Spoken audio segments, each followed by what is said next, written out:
빌립보서 3장 13절 14절 신약성경 빌립보서 3장 13절 14절 321페이지입니다.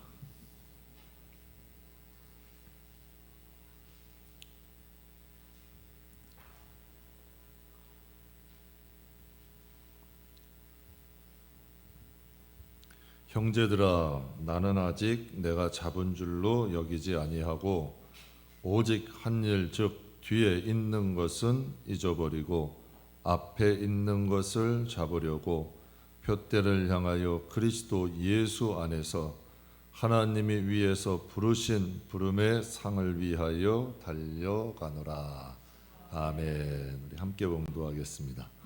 형제들아, 나는 아직 내가 잡은 줄로 여기지 아니하고 오직 한 일 즉 뒤에 있는 것은 잊어버리고 앞에 있는 것을 잡으려고 표대를 향하여 그리스도 예수 안에서 하나님이 위에서 부르신 부름의 상을 위하여 달려가노라. 아멘. 안전 운전합시다 라는 제목으로 함께 잠깐 은혜 나누겠습니다. 모든 길은 로마로 통한다 라는 말 들어보셨을 겁니다. 로마는 광대한 제국의 지금의 고속도로처럼 어느 곳을 가든지 로마로 갈 수 있도록 도로를 잘 만들어 놨습니다.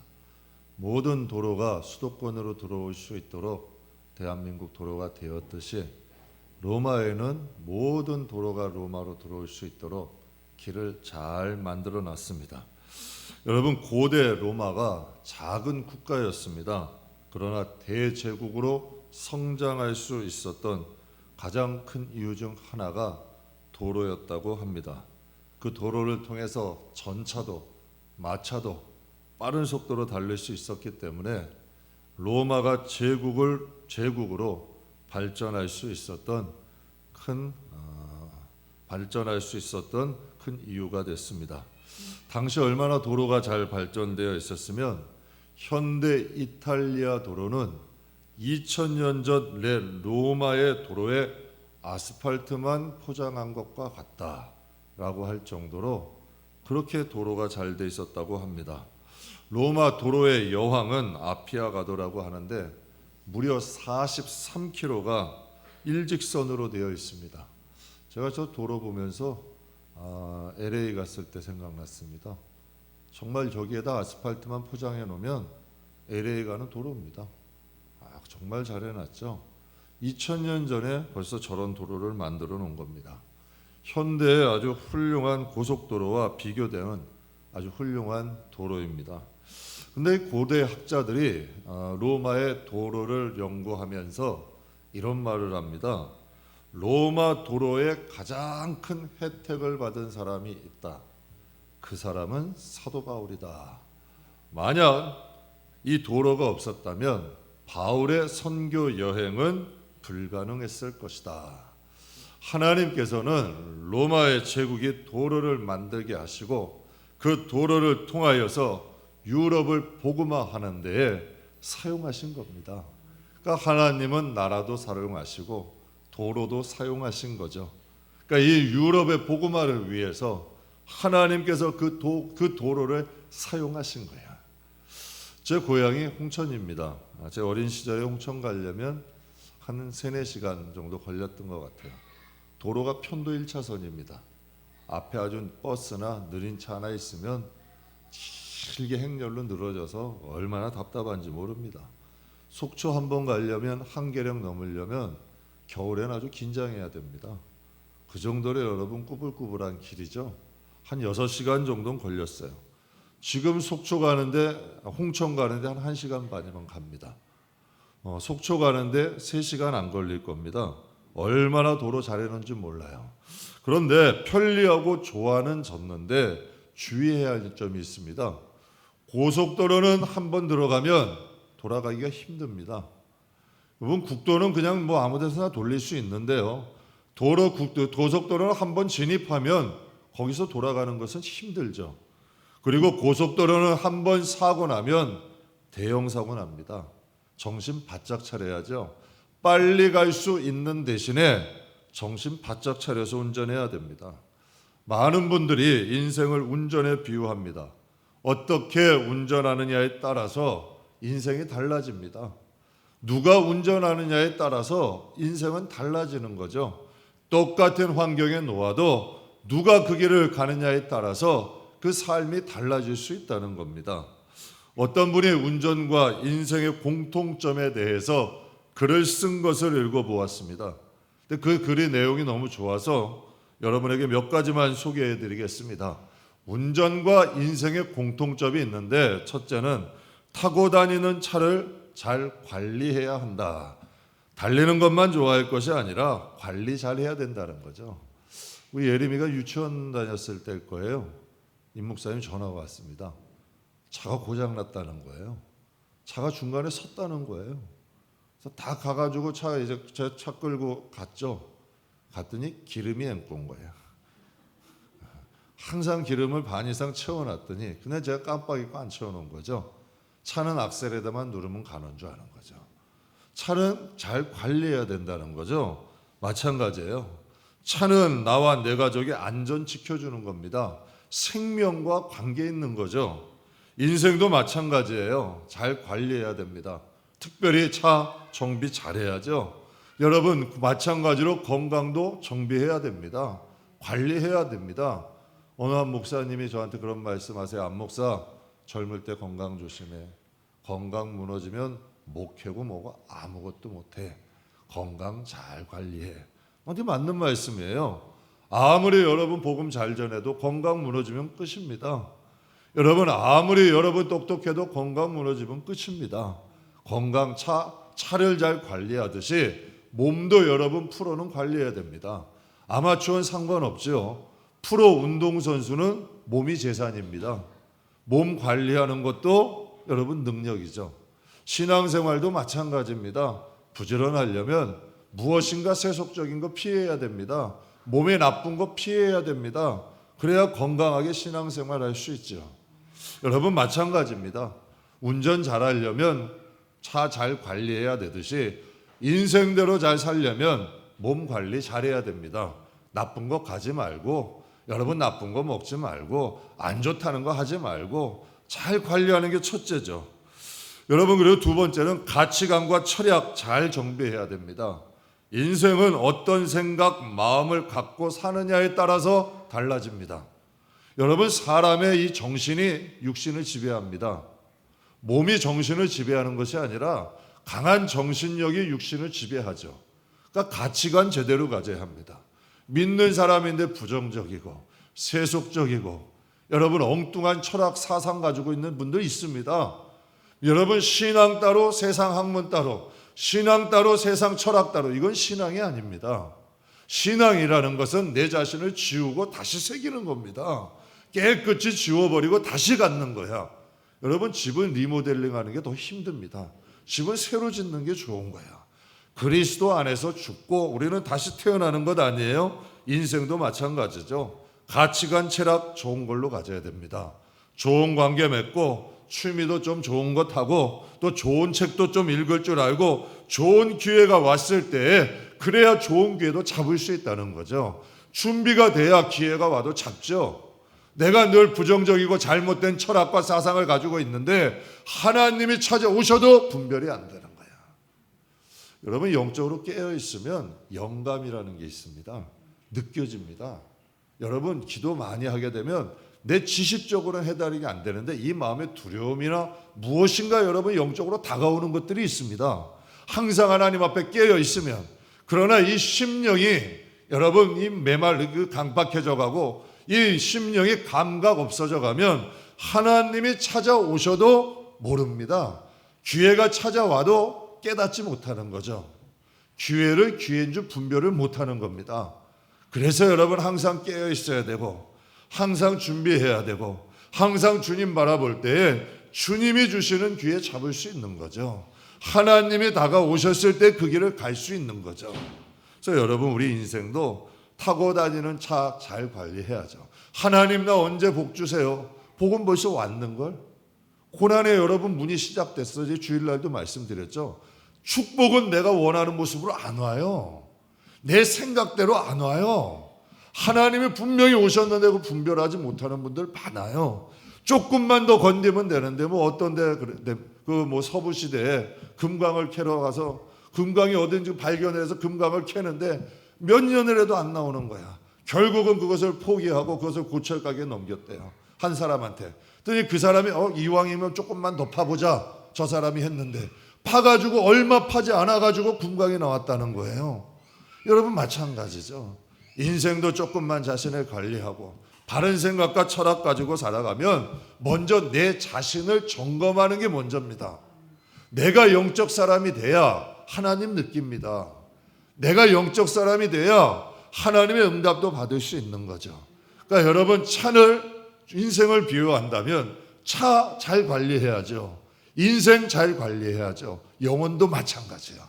생각 깨끗하게 하고 하나님과 늘 교통하고 살아간다면 반드시 그 영혼은 영원히 잘됨 같이 범사가 잘 될 줄 믿습니다. 또 차와 운전과 인생의 공통점 두 번째는 옆에 아무나 태우지 마라. 친구 잘 사귀어야 됩니다. 여러분 정말 불평불만하는 사람, 사나운 사람 옆에 있으면 같이 벼락 맞습니다. 제가 교회에 그런 거 많이 봤어요. 복 있는 사람 옆에 있다가 같이 복 받는 것도 봤고요. 정말 친구 하나 잘못했다가 여러분 같이 실족하는 것도 봤어요. 같이 여러분 잘못된 사상 가지고 살다가 잘못된 길에 빠지는 것도 봤어요. 인생에 여러분 인생도 똑같이 옆에 좋은 사람 태워야 됩니다. 불평하는 사람, 운전 방해하는 사람 사고 나죠. 용기 주고 좀 사랑 주고 희망 주고 뭔가 우리 믿는 사람으로 얘기한다면 기도하고 하나님 좀 경외할 줄 알고 하나님 여러분 좀 뜻대로 살려고 노력하는 사람 곁에 둬야죠. 그래야 인생이 잘 되죠. 아무나 동반자 새기면 안 됩니다. 물론 내 성격과 좀 안 맞을 수도 있어. 믿는 사람인지라 내 스타일과 좀 안 맞을 수도 있죠. 그러나 내가 영적 사람이 되면 그 영에 끌리게 돼 있어. 그게 안 맞는 건 내가 그래도 영적으로 좀 부족하다는 거야. 내가 영적인 사람 되고 내가 하나님의 마음을 갖고 살아가면 부족한 그것까지도 이쁘게 보이는 데까지도 와요. 그 서투른 것까지라도 좋아 보여.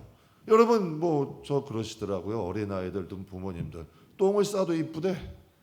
자기 자식은 똥을 싸도 이뻐. 자기 자식은 여러분 어떻게 해도 다 이쁜 거야. 어릴 땐 다 이쁘잖아요. 여러분 우리 영혼도 마찬가지죠. 정말 우리가 주님의 마음 가지면 모든 게 좋아 보입니다. 그러니 우리의 옆에 누구 앉혀야 돼요? 누구하고 같이 동행해야 돼요? 영적인 유익 줄 수 있는 사람. 인생도 마찬가지죠. 제 친구 하나 잘 만나가지고 인생이 핀 사람도 봤습니다.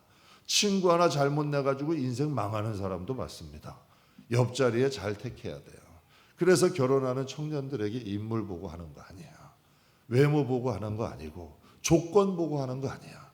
조건은 바뀔 수 있어요. 인물은 살다 보면 여러분 그거 별로 몰라요. 기도하고 해야 돼. 믿는 사람은. 기도해서 하나님이 좀 부족하면 왜 이런 사람 줬을까? 근데 해봐. 결국은 내가 결혼하기 잘했다고 생각해요. 그게 하나님의 뜻이야. 그게 기도의 능력이고 우리 인생들은 한치 앞만 보죠. 하나님은 먼 것을 보고 계셔. 그래서 뭐든지 기도하고 해야 되는 거예요.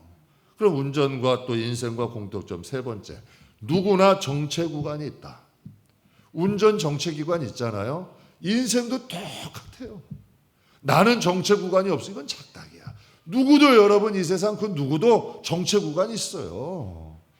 여러분 때로는 예고 없이 사고나 공사로 인해 차가 정체되죠. 중요한 약속이나 급한 일이 있을 때 차가 정체가 돼. 얼마나 다급해요. 화도 나기도 하고 짜증도 나기도 하죠. 인생도 때로는 풀리지 않는 정체 구간이 존재합니다. 인생도 내 마음대로 안 될 때가 있죠. 계획된 일 차질될 수 있어요. 답답할 때도 있죠. 피가 마를 것 같은 심정도 있어. 저도 예전에 그 개척하기 전에요. 입술이 아주 바짝바짝 마르는 때도 있었어. 와, 하나님이 나를 미워하시나? 하나님이 나를 싫어하시나? 아주 입이 바짝바짝 마르고 인생이 막 여러분 조금 해결하려고 그러면 더 꼬여. 여러분 그래서 하나 정말 이유 없이 다가오는 인생들은 내가 그거 어떻게 풀려고 하면 덕고예요. 그냥 내려놔야 돼. 흘러가는 대로 한번 내려놔 봐야 돼. 그런데 이상하죠. 인생이 풀리기 시작하고 하나님께서 또 인생이 또 좋은 길로 이끌어 가시더라고. 제가 한번 간증했죠. 개척할 때 하나님이 날 미워하시는 줄 알았어요. 징계하시는 줄 알았어요. 그런데 그게 아니더라고요. 지금 뭐 여러분 뭐 몇 년, 1년, 2년 지나고 3년 지나고 5년 지나가죠. 이제 여러분이 지나갈수록 하나님의 뜻은 더 깊이 깨달아져. 하나님의 뜻은 더 깊이 알겠는 거예요. 물론 나에게 오는 여러 가지들이 견디긴 힘들죠. 답답하고 짜증나기도 하죠. 그러나 여러분 피가 마를 것 같고 입술이 바짝바짝 타지요. 그러나 그것이 언젠가 뻥 뚫릴 때는 일사천리로 나갈 때가 있어요. 제가 오늘도 아까 낮에 한 장로님 오셔가지고 한 분 간증을 하시더라고요. 저기 다른 교회 그 순복음 강남교회 장로님이세요. 그분 장로님이 한 분 오셔가지고 그런 간증을 하시는 거예요. 정말 왜 하나님께 자기는 불평불만했대요. 사업을 하는데 사업이 막 꼬이기 시작하고 소송도 말려들기도 하고 여러 가지가 어려운 일이 있는데 정말 왜 하나님이 나한테 이렇게 하시나 답답해요. 하나님께 여러분 짜증도 내기도 하고 하나님이 나를 미워하시나 보다 이런 생각도 했대요. 그런데 하나님께서 풀어주기 시작하는데 여러 가지들이 한꺼번에 풀리더라는 거예요. 그래서 그때 자신이 불평했던 것을 회개하게 되고 정말 하나님께서 하나님 뜻대로 살게 하시려고 나를 이와 같은 환경으로 이끄셨구나. 이제는 간증이 되는 거야. 자기의 그 막히고 꼬였던 것들이 오히려 하나님을 더 바라보는 과정이 됐다는 거죠. 인생은 누구나 정체구간이 있어요. 그러나 여러분 그것이 일사천리로 흔들어 풀러질 때는 인생이 여러분 우리에게도 대로도 있다는 거야. 사랑하는 성도 여러분, 읽어드린 글처럼 인생과 운전은 공통점이 있습니다. 항상 차 잘 정비하듯 우리의 육신도 건강하고 영혼 정비합시다. 그리고 친구 잘 사귀읍시다. 아무나 곁에 두지 맙시다. 여러분 정말 영적으로 좀 유익하고 좀 여러분 바른 사람들과 가까이 하십시오. 그리고 기도하는 사람들과 가까이 하시기 바랍니다. 누구나 정체 구간 있으니 조급해하지 맙시다. 여러분 내가 조급해한다고 해결되지 않아. 그런데 하나님은요 왜 조급하냐면 이게 빨리 풀려야 내가 이 시간에 이렇게 되고 나의 계획이 있거든. 나 나름대로의 계획이 있어. 근데 참 이상하더라고요. 내가 풀린다고 빨리 풀리지도 않고 그런데 내가 해야 된 내가 이 정도의 시간이 걸릴 것이라고 한 것들이 하나님이 하시면 10분의 1도 안 걸려. 정말 하나님의 역사가 그렇더라고. 그래서 아까 온 장로님도 그런 간증하시더라고요. 참 뭐 자기가 아는 한 장로님도 계시는데 인생 젊었을 때 고생시키더니 어떻게 코로나 때 이렇게 풀어지나요? 저한테도 기가 막혀서 말씀을 하시는 거예요. 누구나 다 정체 구간은 있어. 그 정체 구간 때 여러분 발버둥 치며 인간 방법 쓸도록 더 피곤해져. 더 힘들어져. 그럴 땐 잠잠히 여러분 자꾸 하고 하나님 한번 바라보셔봐. 그럼 내 인생의 그릇이 깊어져. 내 그릇이 넓어져. 하나님이 나에게 오셔. 그럼 마음도 평안하고 내 인생이 달라져. 보이는 것도 달라지고 시각도 틀려지고 또 생각하는 여러분 그 넓이도 틀려져. 언제까지 여러분 우리가 뭐 좁은 사람으로 살 수는 없잖아요. 정체구간 주심으로 인해 내 마음도 넓히시고 하나님이 일하시는 시간인 줄 믿습니다. 그렇다면 신앙과 운전은 어떤 관계가 있을까요? 믿음은 선물이죠. 그러나 어떻게 신앙생활 하느냐는 우리 몫입니다. 운전하고 똑같아요. 여러분 우리 하나님께서 우리에게 믿음은 주셨지만 내가 어떻게 신앙생활 할 것인가 그건 우리의 몫이에요. 게으름 필 수도 있죠. 여러분 하나님 눈치 딱 우리 사람은 그걸 잘하잖아. 눈치 딱 보면서 좀 뺀들뺀들하게 할 수 있죠. 하는 척 할 수도 있어. 그러나 여러분 정말 하나님 앞에서 살아가는 사람들도 있어. 근데 하나님 그거 원하세요. 그러면은 10년 갈 게 1년 갈 수도 있습니다. 한 달 갈 걸 1년으로 일주일로 끝날 수도 있어요. 그러니까 여러분 믿음은 하나님이 주셨지만 신앙생활은 우리가 하는 거야. 하나님 앞에 바르게 하는 것이 힘들 것 같죠? 익숙해져 보세요. 여러분 그것도 편해져요. 제가 새벽 예배 때도 한번 말씀드렸어요. 와, 여러분 새벽 예배 드리는 게 저한테는 아주 고난이었어요. 얼마나 힘들었는지 몰라. 처음에 알람 시계 3, 4개, 5개를 해놔도 다 끄고자. 얼마나 참 재주도 좋아. 근데 지금은 여러분 그냥 시간만 되면 일어나. 시간이 길어졌어.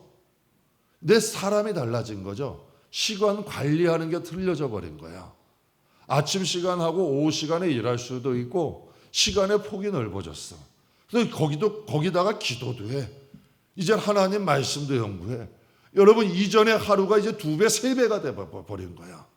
이게 여러분 인생이에요. 성공한 사람들의 특징은 시간 관리 잘하는 거죠. 우리 영혼도 마찬가지입니다.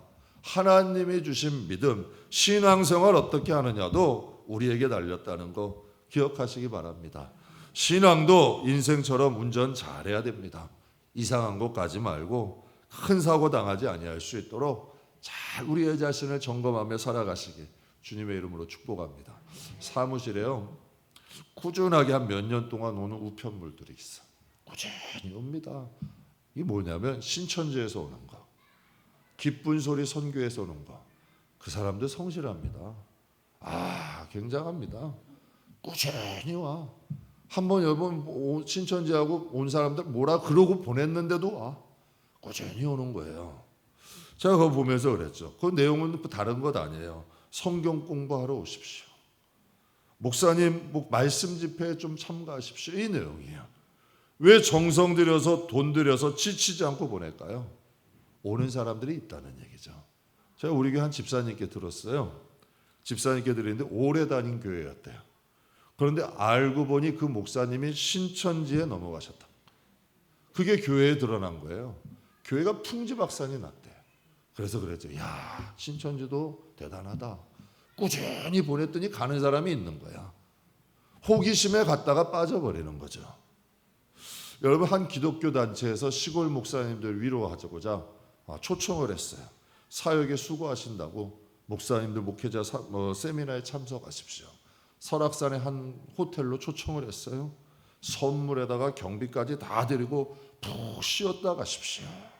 그랬더니 알고 봤더니 주체가 통일교야. 거기 한 번 가면 사진 찍혀요. 다 해가지고 여러분 한 번 찍히면 이제 평생 약점되는 거야. 이게 한 번 발 잘못 들여놓으면 여러분 헤어나오기 힘든 거예요. 공짜 좋아하다가 노는 거 좋아하다가 거기 한번 사로잡혔다가 평생 힘들어하는 거죠. 성경의 인생은 강건하면 7, 80이래요. 7, 80 사는 인생도 잘해야 우리가 말년에 야, 인생 잘 살았다 하지 않아요? 여러분, 그럼 신앙은 영원한 거예요. 이 세상에서의 신앙생활 가지고 하나님 나라 가는 거야. 그래서 여러분에게도 잔소리하는 거예요. 정말 이건 성경 그대로야. 우리가 이 세상에 어떻게 신앙생활 하느냐에 따라서 평생 가지고 그거 가는 거야. 제가 예레미야하고 영재에게 늘 하는 말이 있어요. 지금 조금 힘들어도 열심히 해라. 너희 그 열심히 한 걸로 자식 키우고 너희 그 열심히 한 걸로 평생 사는 거야. 지금이 공부할 때고 지금 안 하면은 나중에 후회해. 너희 자녀들이 뭐 해달라는 거 마음대로 못 해주게 돼. 그리고 너희가 하고 싶은 일을 못 하게 돼. 그러니 지금 열심히 해. 여러분 마찬가지야. 똑같아. 우리가 이 세상에서의 몇십 년의 신앙생활로 하나님 나라 가지고 가는 거예요. 이 세상에서 뺀질거리고 여러분 대충대충 하고 눈가림만 하고 믿는 척 하다가는 하나님 나라에 큰일 나는 거야. 그래서 이 세상에 무엇인가 하나님이 또 무리한 건 요구하지 아니하시잖아. 우리가 세상에 내가 좋아하는 거 할 때 집중하고 하잖아요. 야, 게임하는 분들 보면 옆에서 말 걸어도 모르더라고. 누가 와도 모르더라고. 우리 아파트에 게임하는 애가 되면 기술도 좋아. 게임하면서 엘리베이터 타고 게임하면서 뭐하고 게임하면서 누르고. 야, 굉장해요. 그 집중력. 우리도 신앙생활은 다른 것 아니야. 하나님이 원하는 시간에 집중력 있게 하자고. 기도 시간엔 제대로 기도하고 예배 시간은 제대로 예배 보고 또 나가서 일할 땐 제대로. 그래서 여러분 예배 시간에 집중력 있고 또 여러분 예배 시간에 좀 몰입할 줄 아는 사람이 사회에 나가도 그렇게 할 수 있는 거예요. 그게 습관이 되는 거거든. 여러분 신앙생활 잘하려면 어떻게 운전해야 될까요? 여러분에게 짧게 2가지만 설명해 드리겠습니다. 신앙생활을 운전에 비유한다면 첫 번째, 차선 잘 지켜야 됩니다. 차선을 잘 지키. 몇 년 전에요. 딸 셋을 태운 엄마가 운전을 하고 어디를 집에 놀러 저 여행을 갔어. 얼마나 신났겠어요. 딸 셋을 태우고 엄마가 여자들, 분명히 남편은 집 보고라 그랬을 것 같아. 엄마하고 딸 셋을 데리고 얼마나 행복했겠어요. 그런데 여러분 거기서 막 딸들하고 뭐 얘기를 하고 수다를 좀 막 떨고 막 웃어 했던 것 같아. 차가 반대편 타선으로 가버린 거예요. 반대편 타선에 있는 오고 있는 버스하고 부딪혀 버린 거예요. 일가족이 죽은 거야. 사랑하는 성도 여러분, 사랑하는 딸들 태웠으면 방심하면 안 되죠. 여러분 행복 지키려면 운전하면 차선 지켜야 될 게 아니에요. 여러분 우리 수요예배 오시는 분들은 거의 신앙의 대표들이야. 각 가정을 이끌어 가시는 분이죠. 신앙생활 제대로 해야 됩니다. 정신 차리고 딱 하셔야 됩니다. 그래야 가족들이 사는 거예요. 방심하면 안 돼요. 차선 잘 원칙 지켜야 돼. 그래서 제가 여러분에게 말씀드리는 거예요. 신앙도 원칙 지켜라. 우리 집안은 주일 지키는 집안이다. 서로 어디 여행을 가도 가족들 모아놓고 예배 드리고 원칙 지켜야 돼. 그게 전통이 돼요. 여러분 자녀들에게도 늘 잔소리할 필요 없어요. 저도 뭐 애들한테 잔소리 많이. 그러나 한 번 딱 얘기한 건 법이야. 해야 돼. 그걸 뭐 화내고 하는 것도 아니야. 너가 이거 이렇게 하니까 이건 지켜야 되잖아. 하면 지켜야 되는 거야, 그건. 그러면 지켜 따라와. 그건 법이거든. 그럼 왜 사랑하니까? 아이를 위해서 하는 거니까. 우리 신앙도 마찬가지야. 뭔가 원칙은 있어야 돼. 기도 시간 내가 하루에 얼만큼은 기도하겠다. 10분이고 30분 하겠다. 그것도 정해야 돼. 그래서 여러분 하나님 앞에 하면 그것이 여러분 내 삶의 버팀목이 돼. 제가 새벽기도 그렇게 힘들다 그랬잖아요. 지금은 너무 감사해요. 정말 새벽기도 시간에 제가 저녁기도도 해봤고 뭐 기도 시간부터 해봤는데 안 되더라고. 그냥 새벽기도 딱 끝나고 기도 딱 1시간 뭐 1시간이고 1시간 조금 더 하고 그때 딱 하면 맑은 정신의 기도가 돼. 여러분 뭐 할 일 다 보고 여러분 기도한다? 비몽사몽이야. 대번에 여러분 대충 기도하다가 자. 여러분 그게 안 되는 거죠. 뭔가 내가 할 수 있는 무리한 계획 말고 할 수 있는 무언가 원칙 지켜야 돼요. 선을 만들어놔야 된다는 거지. 여러분 우리에게 차선은 뭘까요? 하나님 말씀이죠. 신앙은 하나님 말씀에 벗어나면 구원이 없어요. 근데 요즘 신앙들은 어때요? 다 자기가 사사기 신앙이야. 자기 소견에 옳은 대로야. 자기가 사선이야. 자기가 법이야. 그러면 여러분 거기 구원이 있겠어요? 거기에 변화가 있겠어요? 여러분 우리 가족들도 여러분 우리 이 대표자들은 원칙은 여러분 공의가 있어야 되는 거야. 이건 나만 옳고 자식이 하면 틀려. 나만 옳고 남은 틀려. 아니야. 이건 차선이. 이건 아집이지. 이건 아집이에요. 여러분 이건 신앙의 차선이 아니지. 하나님 말씀이 차선이야. 그 말씀 안에서 살아가려고 노력하면 우리의 영혼이 건강해지는 거죠. 그래서 예수님이 이런 말씀하셨어요. 요한복음 14장에 예수께서 이르시되 내가 곧 길이다.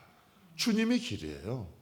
신앙생활은 딴 거 없어. 주님이 열어놓으신 길 그리고 선진들이 닦아놓은 길 우리 그 길 가면 돼요.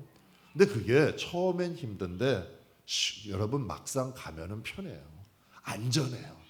거기엔 은혜가 있어요. 감동이 있어요. 여러분 거기엔 하나님 주시는 뭔가 주시는 그 풍성함이 있어. 근데 내가 원칙이 되면 여러분 이건 더욱 딱딱해져. 강팍해져. 여러분 자기 자랑이 들어.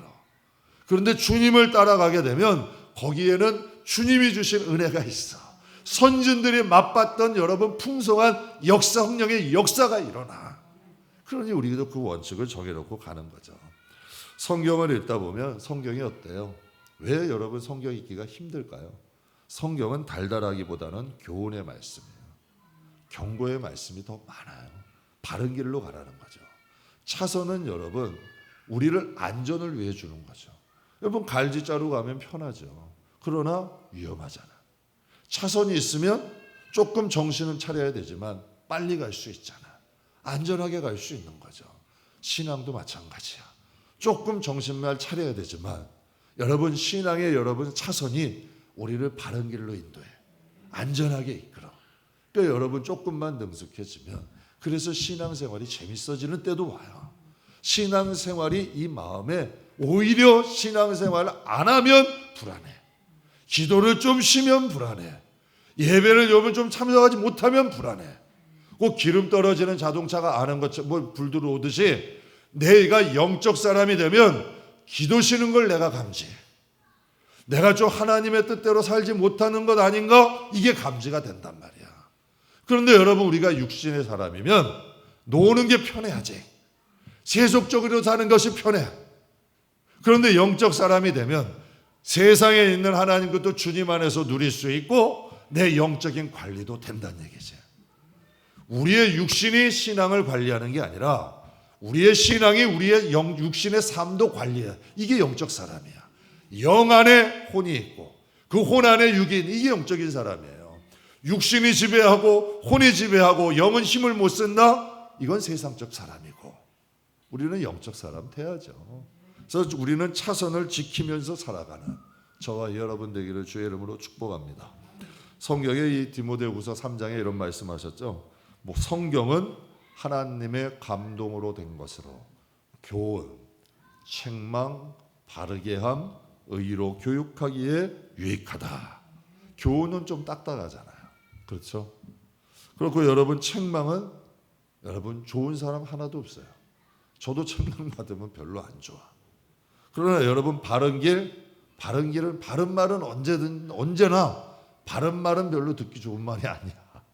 그러나 성경은 말은 우리가 그렇게 들어야 된다는 거지. 그래야 우리의 삶도 바라지고 우리의 영혼도 바른 길을 가는 거야. 하나님 말씀만은 들어야 돼.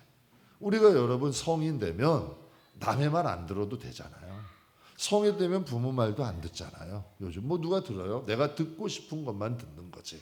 내가 여러분 가려서 듣는 건데 그러나 하나님의 말씀만은 우리가 영원히 살려면 들어야 돼. 여러분 교훈의 말씀, 책망의 말씀, 바른 말씀, 교훈이라도 바른 하는 말이라도 우리가 들으면 우리의 영혼이 안전하고 우리의 영혼이 건강하게 하나님 앞에 갈 수 있는 줄 믿습니다. 여러분 도리 표지판들 한번 보세요. 과속하지 말라. 뭐 사고 다발 지역이다. 절벽 곡선 도로다. 사망 사고 발생 지역이다. 우리 다시 한번 처음에 한번 보여주세요. 과속하지 마라. 왜 그럴까요? 과속하기 좋은 곳이란 얘기야. 그렇죠? 우리 인생도 마찬가지야. 기쁜 일 있어봐요. 뭔가 잘 되면 정신없어요. 그럴 때는 어때? 조금 내 자신을 좀 이렇게 좀 컨트롤 해야죠. 그리고 또 뭐 사골 다발 지역이다. 위험 지역이 있어. 여러분 위험 지역도 여러분 도로 표시판에 나오잖아요. 마찬가지로 우리들의 영혼도 위험할 때가 있어. 주의해야죠. 절벽 곡선 도로다. 주의해야죠. 낭떠러지 있으니까 주의하라는 거야. 여러분 신앙도 마찬가지예요. 똑같은 거예요. 하나님 말씀을 통하여서 우리의 이 영혼을 하나님이 지켜주시는 거야. 하나님 말씀을 통하여 우리를 보호하시는 거죠. 여러분 저는 그렇게 믿어.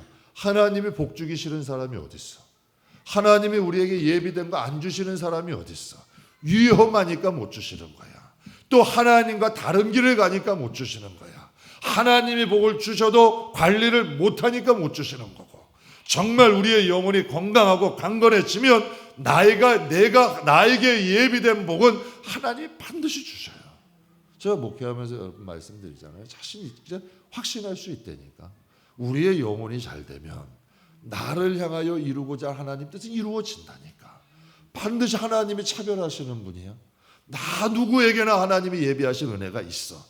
내가 바른 정신과 바른 사상 가지고 신앙생활만 하면 반드시 나를 향하여 예비된 하나님의 은혜는 준비되어 있습니다. 반드시 하나님이 축복하신다는 거죠. 그래서 신명기 10장에 모세가 이스라엘 백성에 이렇게 유언해요. 우리 같이 읽겠습니다. 오늘날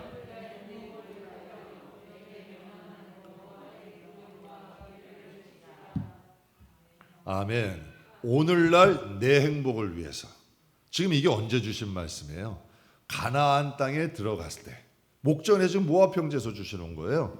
가나안 땅에 들어가면 오늘날 너희의 행복을 위해서 내게 명하는 여호와의 명령과 규례를 지키라.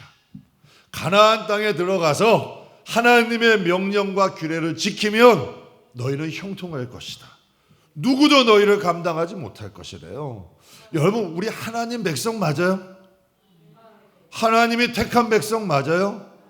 정말 하나님의 명령과 규례로 우리의 자신이 다스려지고 하나님의 말씀과 하나님의 명령과 규례가 우리를 이끌어갈 수 있다면 반드시 하나님이 이 땅에서 우리를 통한 하나님의 역사와 뜻이 이루어질 줄 믿습니다.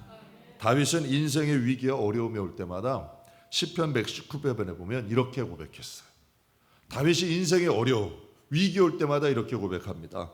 주의 말씀은 내 발의 등입니다. 주님의 말씀은 내 길의 빛입니다. 야, 이 멋있는 말 아니에요? 다윗 왕이에요. 전쟁을 늘 하던 왕이고 다윗에게도 가족도 많아요. 여러분, 그가 똑똑한 사람, 지혜로운 사람 아니에요? 그가 왕으로서 세상 학문 몰랐겠어요? 여러분, 그가 모든 세상의 지혜로운 말들 몰랐겠어요? 경험 없었겠어요? 그러나 그가 항상 위기 때마다, 어려움이 올 때마다 하나님께 간구한 거죠. 주의 말씀은 내 발의 등이요 내 길의 빛입니다. 여호와여, 나의 고난이 매우 심합니다. 여호와여, 나의 고난이 매우 심하오니 주의 말씀대로 내가 살아가게 도우소서. 여러분, 다윗은 고난이 오고 어려움이 오면 자기의 자신을 돌아본 거야. 무엇을 돌아봤다? 내가 하나님 말씀대로 살고 있는가? 내가 하나님 말씀에 비추어 자신을 보는 거죠. 그리고 하나님의 말씀이 등이 되고 빛이 되주기를 원한 거야. 그리고 그 말씀이 이끌어 가신 대로 살아간 거죠. 그게 다윗의 인생이에요.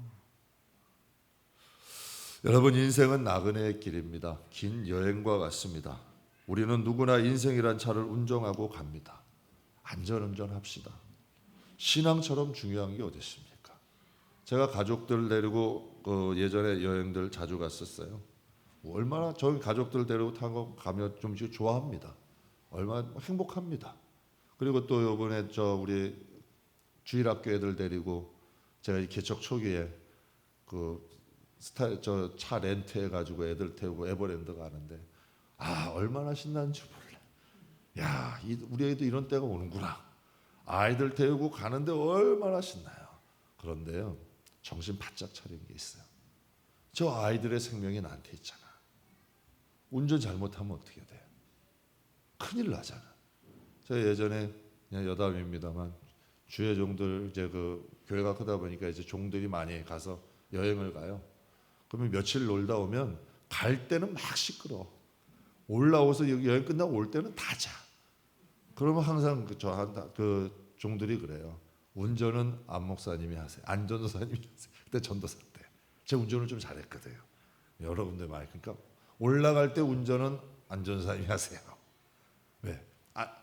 그때도 안 전도사가 안전이잖아요. 안목 안전, 그러니까 이제 안전하다는 거예요. 예. 그래서 저보고 맨날 운전하래요. 그럼 안전하게 제가 가면 자기들도 안심하고 잘 수 있다는 거지. 사랑하는 성도 여러분, 우리도 안전운전 합시다. 여러분이 가정을 잘 신앙에 운전 잘 하셔야 됩니다. 그거 가지고 영원한 하나님 나라 가는 거야. 가정도 운전 잘해야 되잖아요. 가정 운전 잘해야죠, 가장들이. 또 여러분 차도 운전 잘해야죠. 신앙의 가장이세요, 여러분은. 하나님이 여러분 각 가정에 파견한 여러분은 선교사라니까. 여러분은 하나님의 여러분 제자들이야. 각 가정에 파견된 거야. 그래서 우리 가정 잘 이끌고 하나님까지 오라고. 꼭 안전운전하시길 주의 이름으로 축복합니다. 그럼 신앙생활 잘하려면 어떻게 해야 할까? 목적지 잊어버리지 맙시다. 목적지를 잊으면 안 돼. 오늘 본문 말씀에요. 형제들아, 나는 아직 내가 잡은 줄로 여기지 아니한다. 오직 한 일 즉 뒤에 있는 건 잊어버린다. 여러분, 사도 바울이 업적은 어마어마합니다. 그 업적은 이루 말할 수가 없죠. 그러고 교만해지지 않겠어요? 그러고 그 업적 보면 여러분 마음 뿌듯해지지 않겠어요? 여러분, 느부갓네살 왕도 여러분 그 왕궁 보면서 자기의 업적을 보면서 교만해졌잖아요. 그래가지고 짐승처럼 여러분 살았죠. 여러분 누구나 다 내가 한 것 보면 뿌듯해. 뭔가 어깨가 번쩍 올라가고 뭔가 여러분 그래지죠. 그런데 여러분 사도 바울은 혹시라도 나의 목적지를 잃어버릴까 봐 자기가 한 업적들은 다 뒤로 하고 보지 않는데 오직 앞만 본다는 거야. 표대만을 바라본다는 거야. 그래서 본문에 얘기하잖아요. 앞에 있는 것을 잡으려고 표대를 향하여 그리스도 안에서 하나님이 위에서 부르신 부름의 상을 위해 달려간다. 사도 바울의 표대는 뭐예요? 하나님 나라야. 하나님 나라 가는 그날까지 나는 빵빠레 터뜨리지 않겠다는 거야. 너무 일찍 빵빠레 터뜨리는 분들 많아요. 우리 권사님이 새벽 예배 온 권사님이 저희 가서 한탄을 하더라고요. 목사님 대형교회 목사님이에요. 내가 젊을 때 그분 목사님 설교 듣고 은혜 받고 그분 목사님을 통해서 내가 위로 받았는데 어떻게 그분이 저럴 수가 있어요? 그분은 큰 교회가 빵빠레가 된 거야. 내가 성공하고 이 업적이 내 진짜 이 하늘의 상급이 돼버린 거야. 그러니 여러분 다 마음이 교만해지는 거죠. 사도 바울은 마찬가지 아니에요. 교회 세운 각 지역의 교회들마다 그가 복음 전에서 구원받은 자들이 얼마나 많아요. 그에게 눈이라도 빼준다 그랬어. 그런데 여러분 그도 교만할 수 있지 않아요? 그도 자고할 수 있지 않을까? 그러나 그는 목적지를 잊어버리지 않아. 사랑하는 성도 여러분, 사랑하는 가족들과 하나님이 주신 은혜를 누리십시오. 그러나 목적지는 잊어버리지 말라는 거지. 우리의 목적지가 뭐다? 하나님 나라. 우리의 목적지가 뭐다? 두 번째, 부름의 상. 하나님 나라의 결산이 있는 거야. 이 세상에서 상급하고 내가 쌓은 거 다 받아. 칭찬이고 뭐고 업적이고 다 받아. 분명히 말씀하셨잖아요. 오른손이 한 거 여러분 왼손이 모르게 한다는데 오른손이 한 거 그냥 모든 사람이 다 알게 해버려. 분명히 성경에 말씀하셨잖아. 내 상급은 다 받았다 그랬어. 하나님의 나라에 부름의 상이 없는 거야. 사도 바울의 목적은 세상에서 높임받고 세상에서 여러분 그 업적 사람들에게 칭찬받는 게 아니라 그의 목적과 그의 업적은 하나님 나라의 부름의 상, 하나님 앞에서 받는 그 상. 그래서 성경에 나오는 거예요. 저는 이 이름 반드시 있을 것 같아요. 세상에서 유명한 자나 하나님의 나라에 가면 무명한 자가 되는 거야. 세상에서는 무명한 자나 하나님 나라에 가면 유명한 자들이 있다는 거죠. 여러분 사도 바울은 참 영적으로 멋있는 사람입니다. 과연 많은 사람들이 흠모할 만한 사람이죠. 제가 몇 년 전에 서울에 있는 한 호스피스 병원 다녀온 적이 있어요. 서울에서 이제 함께 사역했던 여자 전도사님이 입원을 하셨어요. 50대 후반이신데 암이 온몸에 전이가 돼버린 거예요. 그래서 시한부 판정이 내렸어요. 한 달에서 3달 이렇게 판정이 내렸는데 그분 뭐 젊은 그 사역할 때 좀 약간 통통하시고 고우시고 미인이었습니다. 근데 지금 딱 가서 보니까 뼈만 앙상하게 나왔어요. 얼마나 통증이 심하면 4시간에 한 번씩 진통제를 맞아야 된다. 제가 그분을 보면서 그 시한부 인생으로 살아간 것도 마음이 아프더라고요. 그 통통한 분이 정말 그 참 이쁘셨던 분이 뼈만 앙상하게 남아가지고 초라하게 온몸이 너무 사람이 고통 오니까 이 얼굴이 좀 그 고통스러운 얼굴 있잖아요. 그게 있는 거야. 그런데 저는 그것보다 더 고통스러웠던 게 마음이 아팠던 게 있어. 이분이 사역을 하시다가 불명예스럽게 사역을 내려놓으셨어요. 한 좀 안 좋은 사건에 결부가 돼가지고 사역을 내려놓으신 거예요. 저는 이분이 사람은 누구나 죽어. 뭐 저도 암 걸릴 수 있는 거고 시한부 판정 누구라도 받을 수 있는 거야. 그러나 그분이 불명예스럽게 사역을 내려놓은 것이 마음에 걸려. 저 영원한 하나님 앞에 갔을 때 이 세상에서 사역 완주 다 하고 정말 사도 바울처럼 부름의 상을 위하여 달려갔으면 얼마나 좋았을까. 정말 부름의 상을 위하여 달려갔으면 지금 비록 고통스러워도 하나님 나라에 소망이 있잖아. 물론 하나님께서 고통은 자유롭게 하시겠지. 그러나 하나님 앞에 갔을 때 영광스럽진 않을 거 아니야. 사역을 여러분 완수하지 못했으니, 사명을 완수하지 못했으니 하나님 앞에 갔을 때에 후회될 거 아니야. 안타까울 거 아니야. 정말 주님 위해서 살아가는, 멋지게 살아간 수많은, 수도 셀 수 없는 수많은 사람들이 있는데 불명예스럽게 사역을 내려놓고 하나님 앞에 갔을 때 여러분 그 마음이 좋진 않을 거 아니에요. 근데 성경에도 그런 인물들이 있었어요. 바울이 믿음의 아들 디모데에게 이렇게 권면해요. 디모데전서 1장 같이 읽겠습니다. 믿음과 착한 양심을 가져야 한다. 후메네오와 알렉산더는 죄를 버리고 그 믿음에 관하여는 파선하였다. 왜 이 말을 할까요? 바울이 디모데에게. 디모데야 명심해라. 믿음과 착한 양심 가져라. 후메네오와 알렉산더는 그 양심을 버려버렸다는 거야. 그냥 표대를 버려버리고 살았다는 거야. 그 양심에 여러분 걸리는 대로 살아야 되는데 그 양심이 고장나 버린 거야. 결국엔 그 믿음이 깨어져 버렸다는 거죠. 디모데후서 4장 보겠습니다. 대만은 이 세상을 사랑하여 나를 버리고 데살로니가로 갔다. 대만은 이 세상을 사랑하여 나를 버리고 데살로니가로 갔대. 여러분 우리 영혼은 그러게요. 근데 꼭 아셔야 될 게 죄를 지으면 그러기 깨집니다. 여러분 세상을 사랑해도 이 영적인 그릇은 깨질 수밖에 없어. 세상과 하나님을 겸하여 사랑할 수는 없어. 물론 이 세상을 사랑할 때 좋아하는 일이 있을 수는 있죠. 뭐 행복한 일이 있을 수 있잖아요. 뭐 좋은 일 많이 있잖아요. 저도 우리 권사님들 자녀들 결혼식 한다 그러고 또 일이 잘 된다 그러고 어디 공무원 합격했다 하면 행복해요. 기뻐요. 그런데 여러분 그 기쁨과 천국을 바꿀 수 있어요? 그 기쁨과 하나님 나라를 바꿀 수 있냐고. 이거면 되는 거야. 하나님은 세상의 재물이고 사랑이고 무엇이고 정말 하나님이 오라 하시면 순손 탁탁 털고 세상아 세상아 자리 거라 나는 가노라 아시죠 찬송가? 그러고 빠이빠이 하고 갈 수 있는 거 이게 아멘 주 예수여 오시옵소서 이거 아니에요? 이게 준비된 신앙이잖아. 그렇게만 준비되면 되잖아요. 표대만 잊어버리지 않으면 돼. 목적지만. 여러분 왜 바울이 디모데에게 이런 말을 했을까요? 디모데야 너 믿음 파손되지 않게 조심해라. 디모데야 성도들이 세상 사랑하여 믿음 파손되지 않게 목회 잘해라. 목회 서신이잖아요. 디모데서는 세상 성도들이 세상 사랑하게 여러분 저도 깨로는 괴로워. 가족 구원하십시오. 주일은 기중입니다. 누가 좋아하겠어? 여러분 주일 가끔 오게 돼도 괜찮아요. 하나님은 사랑이에요.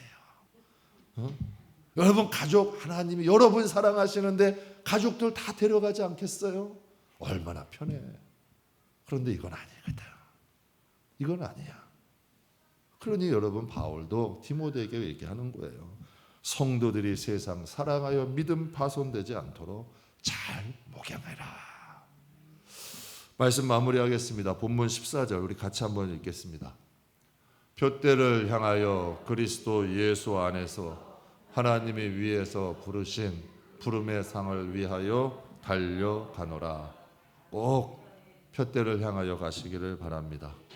꼭 부름의 상 잊지 마시고 하나님 나라는 혼인잔치만 천년이야. 하나님이 주시는 영광, 하나님이 주신 상급, 우리가 이 세상에서 주를 위해 사는 심은 대로 주신다거든. 그러니까 바울은 하나님 나라 받잖아. 그러니 여러분 바울은 하나님 나라만 위해서 산 거야. 얼마나 했으면 여러분 결혼도 안 하고 그랬어요. 그 정도였어요. 그래서 여러분 하나님 나라를 본 사람들이 이 세상에서 주를 위해 사는 거야. 근데 우리는 그렇게까지는 안 되더라도 그래도 여러분 이 세상 살아갈 때 하나님 나라 목적지 잊어버리지 않고 가는 저와 여러분 되시기를 주님의 이름으로 축복합니다. 그리고 하나님 말씀 안에 잘 살고 우리에게 주신 작은 사명이라도 잘 하나님 뜻대로 살아가시길 주님의 이름으로 축복합니다.